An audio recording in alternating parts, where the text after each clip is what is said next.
ይፍራታ ዝና በጣም እያስፈራራኝ ነው መድብል፣ እኔ እንደዚህ አይነት ስራ አልሰራም ቢቀርብኝ ይሻላል ብላ ስትለው፣ መድብልም እንዴ እንደዚህማ መሆን የለብሽም፣ እኔና አንቺ እኮ ብዙ ነገር እኮ ተነጋግረናል፣ ብዙ ስራዎች ለመስራት ነው። ስለዚህ እሱ ምንም አያደርግሽም፣ እኛ አለንልሽ፣ እኔ ያለሁልሽ፣ ጫፍሽ ራሱ አይነካሽም በማለት ማህሌት የት እንደደረሰች ታውቃለህ መድብል ስትለው፣ ማህሌትማ እኔ የት እንዳለች ባቅ እኮ ጥሩ ነበረ፣ ግን እኔ የት እንዳለች አላቅም። የት እንዳለች እኮ ለማወቅ ነው ይሄ ስራ እኔና አንቺ ተሰማርተን ተቀናይተን እንድንሰራ የፈለኩ ለዛ ነው። የት እንዳለኝ ደግሞ ዝና ያውቃል። ዝና ነው እዳ ውስጥ እንደዚህ የከተታት።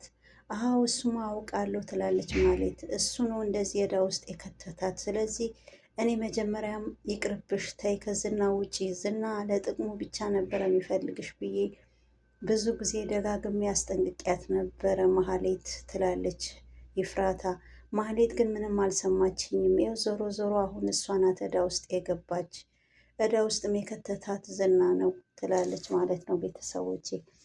እና በጣም ከባድ ነው። የተከበራችሁ የዜድ ሀበሻ ቤተሰቦች እንዴት ናችሁልኝ? ሰላም ነው ወይ? ሰላማችሁ ይብዛልኝ። ሁላችሁም ስለምታበረታቱኝ፣ ሀሳብ አስተያየታችሁ ስለምሰጡኝ እጅግ አድርጌ አመሰግናለሁ። በቅንነትና በመልካምነት ላይክ፣ ሼር፣ ሰብስክራይብ እያደረጋችሁ ለፉ። ምሳሌ እንግዲህ ክፍል 81 ይዘን መጥተናል። እንግዲህ ያው ማህሌት እንግዲህ ያለችበት ከባድ ውስጥ ነው። አሁን ደግሞ ይፍራታ በጣም ከባድ ውስጥ ገብታለች ማለት ነው። ያው መድብል እንግዲህ እኔና አንቺ ማህሌት ያለችበት ጉዳይ እንድናወጣት፣ ያለችበት ችግር ውስጥ እንድናወጣት ነው። ስለዚህ እኔና አንቺ ተቀናይተን እንስራ። ይሄ ደግሞ ጣጣ ውስጥ የከተታት ዝና ነው። ዝና ማግኘት አለብን ይላል መድብል ማለት ነው። እሷም አዎ እኔም ፈርቼ ነበረ ትላለች። እና ማህሌትም ደግሞ የት እንዳለች ትነግረዋለች። እና ማህሌት የት እንዳለች ታውቃለህ እንዴ ስትለው፣ ይፍራታ እሷ ለማግኘት እኮ ነው ይሄ ማድረግ የምናደርገው፣ ይሄ እንደምታይ ጥሩ እና ዝም ብለሽ አሁን የሆነ ቦታ ትቀጥረዋለሽ፣ በኋላ ላይ ሻይም ሆነ የሆነ ኮፊ አዛችሁ እዛ ላይ የሆነ ፈሳሽ ነገር ታረጊበታለሽ ሻዩ ላይ ወይም ኮፊ ላይ ሲላት፣ እኔ እንደዚህ አይነት ነገር አላደርግም ስትለው በጣም ነው መድብል የተናደደ ማለት ነው። እኔ እንደዚህ አይነት ነገር አላደርግም በማለት እንግዲህ ያው አልተስማማችም። ለምንድን ነው እንደዚህ አይነት ነገር ማድረግ? እኔ ሻይ ላይም ሆነ ወይም ደግሞ ኮፊ ላይ እንደዚህ አይነት ነገር አላደርግም፣ ጥሩ አይደለም፣ እኔ እንደዚህ አይነት ነገር አላደርግም በማለት እንግዲህ መድብል ያላት የሆነ ሻይ ቤት ነገር ቀጥረሽ መቅጠር ነው ያለብሽ። ከቀጠርሽ በኋላ ያው ቡናና ሻይ ያዘሽ እሱ ላይ እንድታደርጊ ነበር፣ ግን እሷ በፍጹም አልተስማማችም። ለምን? ከባድ ነገር ነው ማለት ነው። ይፍራታ ስንት ብር ትከፍሉኛላችሁ ስትል፣ የጠየቅሽው ብር ይከፈልሻል፣ ስራዬ ነው። ስራዬ ምንድን ነው ስትል፣ ስራሽን ዝናን ያው መቅጠር ነው። ምግብም ይሁን ሻይም ይሁን ቡናም ይሁን ካዘዘ እዛ ነገር ላይ እሱ ሳያቅ ያን ፈሳሽ ትደፊበታለሽ ማለት ነው በማለት እሱ ምንድን ነው ጠብ ማደርገው ይፍራታ ምንድን ነው እሱ ምንም አይጎዳውም፣ የ40 ደቂቃ ብቻ እንቅልፍ የሚያስተኛው ነገር ነው። በዚህ ቃል እገባልሻለሁ። ኧረ ይሄ ነገር ያስፈራል፣ እኔ ችግር ውስጥ መግባት አልፈልግም ትላለች ይፍራታ። ይፍራታ እኔ አንቺን መጉዳት አልፈልግም በማለት እንግዲህ መድብል ማለት አንድ ቀን ምናልባት የልጆቼ እናት ልትሆኝ ስለምትች አንቺ መጉዳት አልፈልግም። ይፍራታ እያሾፍክብኝ ነው እንዴ መድብል ስትለው፣ አይ በፍጹም እኔ የእውነቴ ነው፣ ብሩ ደግሞ በፈለግሽው አክል የምትፈልጊው መጠን እከፍልሻለሁ፣ አይዞሽ አታስቢ። በጣም ጥሩ በማለት በጣም ደስ ብሎኛል፣ በጣም አመሰግናለሁ በማለት እሺ ይፍራታ እና ለወደፊቱ የልጆቼ እናት እንዳረግሽ እፈልጋለሁ። አንቺ መጉዳት በፍጹም አልፈልግም። አሁን ቶሎ ብለሽ ወደ ቤት ሄደሽ ስራሽን ጀምሪ፣ እንደዋወላለን በማለት እንግዲህ ከመድብል ጋር ቻው ተባብሎ ተለያይተዋል ማለት ነው። እንግዲህ በጣም ደስ ብሎታል የብሩኬ ወንድም ማለት ነው። በጣም ደስ ብሎታል ማለት ነው። ለምን ይፍራታ እንግዲህ ቀጥረሹ እዛ ላይ ነው እንግዲህ ጫወታ እንጂ 40 ደቂቃ ነው የሚያስተኛው። ምንም ችግር የለውም እሱ ምንም የሚጎዳው ነገር የለም። እንቅልፍ 40 ደቂቃ ነው የሚያስተኛው እዛው በማለት እንግዲህ የሚጎዳ ነገር እንዳይሆን ብላ እሷ ፈርታ ነበረ። ግን እሱ አይጎዳውም ችግር የለውም በማለት እንግዲህ ሞጌ እንኳን ደስ አለ ይላል። ተሳክቷል ነገሩ እኮ እንኳን ደስ አለ። ተሳካ እንዴ? ሁሉም ነገር ባሰብነው መንገድ እየሄደ ነው። ምንም ነገር አይፈጠርም። ተስማምታለች። አረ በጣም ደስ ይላል ይላል ሞገሴ። እንግዲህ የመጀመሪያ እርምጃችን መውሰድ ነው። በጣም አሪፍ ነው። እና ፈራህ እንዴ? አሁንማ ከዚህ በኋላ ወደኋላ መሄድ የለም። ጀገን ማለት አለብህ። መፍራት የለብህም ሞገሴ። ቆፍጣና ወንድ መሆን አለብህ በማለት አይ አሁንማ እኮ አንተ አደፋፍረኸኛል አልፈራም በማለት እንግዲህ ተያይዞ ሄደዋል። ሞገሴና የብሩኬ ወንድም ማለት ነው። እንግዲህ ማህሌት እንግዲህ አንድ ክፍል ውስጥ ተዘግቶባት እንግዲህ ቀናት አስቆጥራለች ከቅድስት ጋር። እንግዲህ ምን ነው አሳዝኘሽ ነው እዚህ መጥተሽ ቁጭ ያልሽው? አዎ ለምን አታሳዝኝም? አሳዝነሽ እኮ ነው እኮ ለእኔ ያዝነሽ ነው ቅድስት? አዎ ማህሌት እንዴ ከዛ ምን የመሰለ ማዕረግሽ ወርደሽ እዚህ ቁጭ ስትይ እንዴት አታሳዝኝኝም? ነይማ ካሳዘንኩሽ ነይ ፍቺኝ ቅድስት ስትላት እንዴ ከዛ ሁላ ማዕረጉ ወርደሽ ጋሽን የመሰለ ፈተሽ እንዴት አታሳዝኝም? አይቆጭሽም ግን ስትላት ለምን ይቆጨኛል? የእኔ ጥፋት እኮ አይደል። እና የማን ጥፋት ነው ስትል ያንቺና የብሩክ በማለት እንግዲህ ያንቺን እድል ባገኘሁ ብሎ ስንት ሴት አለ መሰለሽ። ስለዚህ አንቺ በእድልሽን አልተጠቀምሽበትም በማለት አግኝቼ ነው እና አንቺ ለምን አታገቢውም ስትላት አግኝቼው ነው። ከምሬ እኮ ነው እንዴ። እውነቱ መናገር ጥሩ ነው። እውነቱ ተናግሮ የመሸበት ማደር ነው። ስለዚህ አሁን ይሄ አጠገቢ የምታወሪው ታስራለች መቼም ማህሌት በእግሯ አትቆምም ብለሽ ነው ትላለች። እንግዲህ ከቅድስት ጋር ተያይዘዋል ማለት ነው። ክፉ መሆን ምንም መጨረሻው አያምርም ማህሌት። ቆይ እስቲ አሁን አቁሲያት ተብለሽ ነው የተላክሽው? አሁን እኔ የጀግሬ ታስሬ ትላለች ማህሌት። ከአሁን በኋላ ግን ማን ነው የሚያገባሽ? ኧረ አንቺ ጉድጓድ ግቢ። ባገባ ባላገባ ምን አገባሽ? ግን በነገራችን ላይ ስድብሽ ሁላ ናፍቆኝ ነበረ ማህሌት ትላታለች ቅድስት። ምላስ ኃይሉ ትወጣ አርግልኝ አሉ ብላ እንግዲህ ተሳለቅባት። ምን ማለት ነው አለቻት። እንዶ ከዚህ ሁላ ክፍል መውጣት ሻለ መውጣት ሳታቂ ትፎክሪያለሽ እንዴ? ከዚህ ሁላ ወይ ልትወጪ ወይ ላትወጪ ይሄ እንኳን ትንሽ አታስቢም እንዴ? ታስረሽ ራሱ ወይ መውጣትሽ ወይ መቅረትሽ እንኳን ሳታቂ አሁን እዚህ ታስረሽ ራሱ የምትፎክሪ ምንድን ነው እንደዚህ ፉከራ?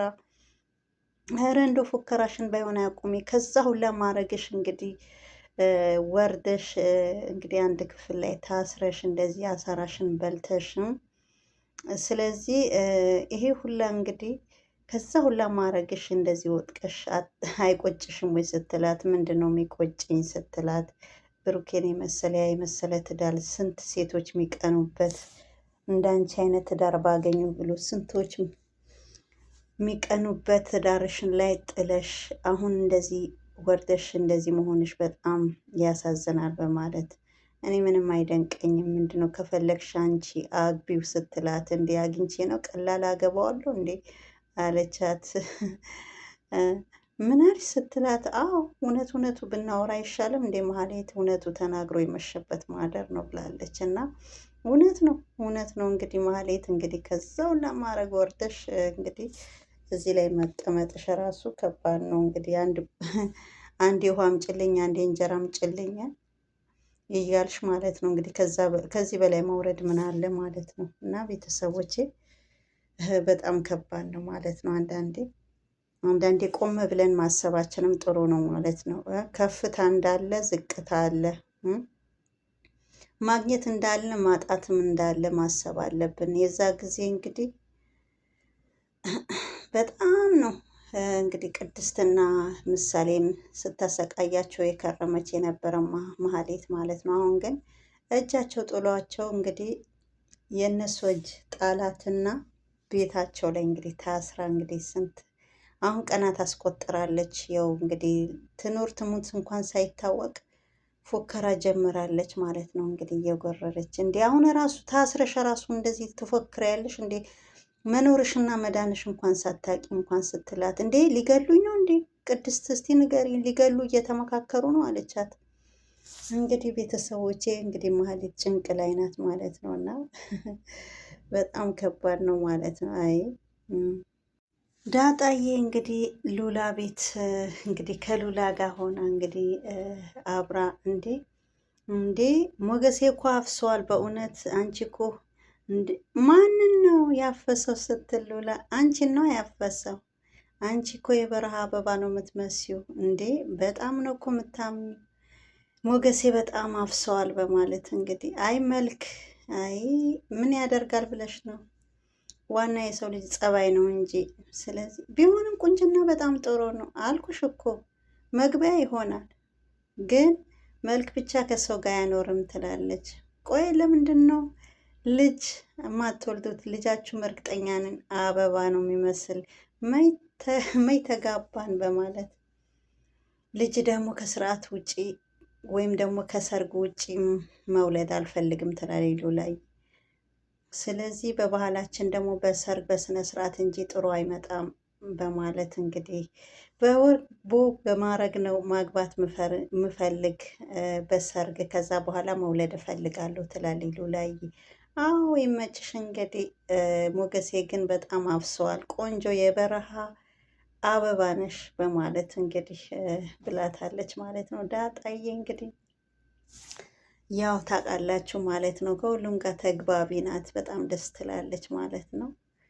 እና ግፋ ቢል እናት አባቶቼን አግኝቻለሁ፣ እናትሽም ታገኛታለሽ አይዞሽ በማለት እኔ እንጃ ሉላዬ እሷ እንኳን ልጇ እንደተጣለባት ምታቅ እንደሆነ ወይ ማግኘቴም አይቀርም ቀስ በቀስ ሁሉም ነገር ይሳካል በማለት እንግዲህ አይ ሉላዬ ተይው በቃ እሱ እንኳን ተይው ይለፈን በማለት እንግዲህ ከሉላ ጋር ናት ዛሬ ዳጣዬ ማለት ነው።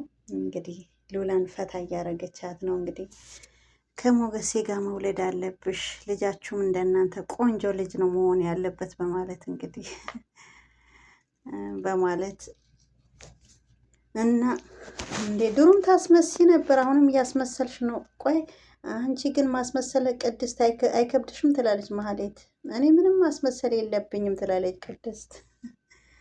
እኔማ ተሞላግቄ በቅብጠት ነው ያደግኩት፣ ለዛ ነው እኔ እንዳንቺ ቆሎ እየበላውና ንፋስ እያነሳ ነው እየጣለኝ አይደለም ያደግኩት። እኔ ቅብጥብጥ ብዬ ነው ያደግኩት። ስለዚህ እንደፈለግ ሙልቅቅ ብዬ ነው ያደግኩት። አንቺ ቆሎ እየበላሽ ንፋስ እየጣለ እየገፈተረ እያነሳሽ ነው ያደግሽው። ስለዚህ እኔ እንዳንቺ በፍጹም አይደለሁም ትላለች መሀሌቱ። እንግዲህ አሁን እንግዲህ ቅድስት ላይ እንግዲህ ማለት ነው የድሃ ልጅ ከዚህ የተለየ አስተዳደግ የለውም እኮ አሁንም እየተሳደብሽ ነው ማለት ነው መሀሌት ትላታለች ቅድስት። ቆይ እዚሁ አንድ ነገር ባረግሽስ እንዴ? በአንድ ወቅት እኮ አሰርዬ ነበርሽ። ለዛ እኮ ነው እትዬ ብዬ መጠራሽ። እንደዛማ ውለታማ ብታስቢ እኮ ትፈችኝ ነበረ በማለት አንቺ እኮ ከአፉሽ በጎ ነገር እንኳን አይወጣሽም። በያይዞሽ እሺ ምግብ ስጭኝ አሁን ስትላት አይ በኋላ ስሰራ ይዤልሽ እመጣለሁ፣ አሁን ምግብ የለም።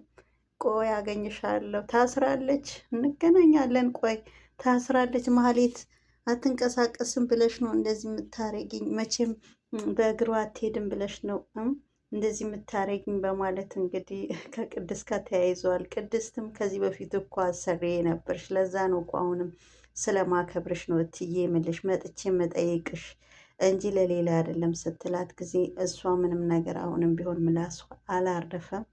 በይ ምበላ ስጭኝ ስትላትም አሁን አልሰራሁም ሰርቼ ስጨርስ አመጣልሻለሁ በይ ሰላም ሁኚ በማለት እንግዲህ እዛው በተቀመጠችበት ጥላት ወጥታለች ማለት ነው። አሁን ራሱ ታስራ ራሱ ምላሷ ማያርፍ ማለት ነው። ከቅድስት ጋር ተያይዛለች አሁን ደግሞ ማለት ነው። በጣም ይከብዳል። ጉድ እኮ ነው። ሉላም እንግዲህ ለዳጣ እናትሽ ማፈላለግ አለብሽ። ከእናት ጋር ያደገ ልጅ በጣም ጥሩ ነው። እናት የመሰለ ነገር የለም ብላ ስትላት ዳጣዬ አዎ እስካሁን ድረስ አላገናኘኝም አባቴ፣ ያገኘሁት አባቴ ነው። ግን ከአሁን በኋላ አባቴ ያለቀውም እናቴ እንዲያገናኘኝ ደጋግሜ ጠይቀዋለሁ ሉላ በማለት አዎ ከእናት ጋር ነው ሁሉም ነገር የሚያምር፣ ስለዚህ እናትሽም ማፈላለግ አለብሽ ትላታለች ማለት ነው። ማን እንደ እናት የመሰለ ነገር የለም ማለት ነው። በትክክል ያው አሁንም እኮ እያፈላለገች ነው፣ ግን ያው ፍለጋ ላይ ናት ማለት ነው። አሁን አባቷ አግኝታለች፣ እህቶቿ አግኝታለች፣ ዳጣዬ ቤተሰቦቿ፣ እናቷ ስትቀር ማለት ነው። እናቷ ደግሞ በሂደት የምታገኛት ይሆናል ማለት ነው። መቼ ነው ግን ከሞገሴ ጋር የምትጋቡት? ቀሚስ ትለብሻለች ስቲ አልነበረም እንዴ? መቼ ነው የምትጋቡት? በማለት ስትጠይቃት ይሄ ክፉ ሰውየው ከላያችን ይውረድና ይሄ ዝና ተብዬ ከዛ ድል ባለ ሰርግ እንግዲህ እንጋባለን። ለሰርጉም እንግዲህ ትጠሪያለሽ፣ ቀሚስም ትለብሻለሽ በማለት እንግዲህ ሉላ መልሳላታለች። ዳጣዬም አዎ ለሰርጋችሁ ዕለት እኔ ቀሚስ መልበስ እፈልጋለሁ፣ ስለዚህ ቀሚስ እንድታዘጋጅልኝ። አዎ ችግር የለውም አታስቢ፣ ይሄ አዛ የሆነ ልጅ ብቻ ከላያችን ላይ ከሱ ጋር ከተላቀቅን ድል ያለ ሰርግ እንደግሳለን፣ በዛ ሰርግ ነው እኛ የምንጋባው በማለት እንግዲህ ይሄ ዝና ተብዬ ከላያችን ላይ ካልወረደ እንኳን ሰርግ ደጅም አንወጣም። እሱ መውጫ መግቢያ ሳጥቶናል። ስንወጣ ስንገባ እኛን እያፈላለገ ነው። ስለዚህ እሱ ከላያችን ላይ ማውረድ አለብን በማለት እንግዲህ ያው ሉላ እንግዲህ ለዳጣ መልሳላታለች። ያው እነ ሉላና ሞገሴ እንግዲህ ያው ዝና እንግዲህ መውጫ መግቢያ ሳጥቷቸዋል ማለት ነው። ያው ዝና ደግሞ ሉላን ይፈልጋታል፣ ሞገሴም ሉላ ይፈልጋታል። እንግዲህ ሁለቱ አሁን እንግዲህ ሞገሴ ደግሞ ሉላ ሌላ ቦታ አስቀምጧታል። ዝና ማያውቅ ቦታ አካባቢው ሌላ ቦታ ቁጭ አርጓታል ማለት ነው። ለምን ካገኛት አልቆላታል ማለት ነው። በጣም ነው የሚያሰቃያት ማለት ነው። እና ይሄም ስለፈረው ሌላ ቦታ አስቀምጧታል ማለት ነው። እና በጣም ከባድ ነው ማለት ነው። ይፍራታ ምን ነው ካልጠፋ እዚህ ድረስ የመጣሽ ይላታል። ይፍራታ ያው መኪና ስላለ መምጣት አይከብድም ብዬ ነው። አሁን ወደ ገደለው ግቢ፣ ስለ ማሌት ምን አዲስ ነገር አለ በማለት እርቦኛል፣ እስቲ ምግብ እዘዝ። ኧረ የእናንተ ወደስ የቻለው ምንድን ነው ግን እናንተ ሆድ ባይኖር እንዴት ነበር የምትሆኑት? በማለት ያው አንተ ጥሎልናል እንጂ አንተ ምሳ በልተሃል፣ አብረን እንብላ። ምሳይ አልበላሁም፣ ግን አብረን መብላት እፈልጋለሁ። ግን እኔና አንቺ በጣም የተናናቅን አይመስልሽም እንዴ? እኔ እኮ ለጤና የሚስማማኝን ነው መበላ። እሺ የቤቱ ስፔሻል እዘዝና አብረን እንብራ፣ እኔ ለብቻ አልበላም በማለት እንዴ ምን ሆናችሁ ነው ግን እናንተ? ከቤታችሁ እንደ ውፍረት የሚባል ነገር የለም እንዴ? ጭራሽ የቤቱ ስፔሻል ትያለሽ እንዴ? እናንተ ጋር የገባስ አልቆለታል በማለት እንግዲህ እኔ እኮ ለአንተ ብዬ ነው